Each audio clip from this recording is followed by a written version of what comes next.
রাধে রাধে বন্ধুরা, সবাই কেমন আছেন? আশা করি ভালোই আছেন। আমিও ভগবানের কৃপায় খুব ভালো আছি। আজকের ভিডিওটা একটু অন্যরকম। আজ আমি দেখাবো আমার গোপাল সোনাকে আমি কিভাবে ঘুম থেকে তুলি।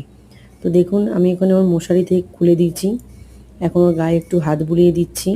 এবার আমি চাদরটা সরিয়ে ওর গা হাত পাটা একটু টিপে দেবো, যাতে ও ঘুম থেকে উঠতে খুব ভালো বোধ করে। আমার যেরকম আমরা বাচ্চাকে ভালোবাসি, যত্ন করি। এবার দেখুন, আমি ওকে একটা তুলসী পত্র দিয়ে একটু জল খাইয়ে নিচ্ছি, যেরকম আমরা ছোটো বাচ্চাদের জল খাওয়াই ঘুম থেকে তুলে। এবার ওকে স্নান করানোর জন্য আমি একটা পাত্রে তুলসী পাতা, একটু টগর ফুল দিয়েছি, আর এই জলশঙ্খ দিয়ে ওকে 3বার স্নান করাবো, ওম ভগবতে বাসুদেবায় নমঃ বলে।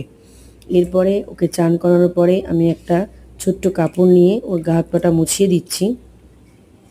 দেখুন, ওর গা হাত পাটা আবার মুছিয়ে দিচ্ছি আমি একটা পাতলা লাল কাপড় দিয়ে। এবার ওকে আমি ওর শৃঙ্গার করাবো। দেখুন, এখানে ওকে আমি একটা লাল রঙের জামা পরিয়েছি। এবার ওকে শৃঙ্গার করালাম আমি।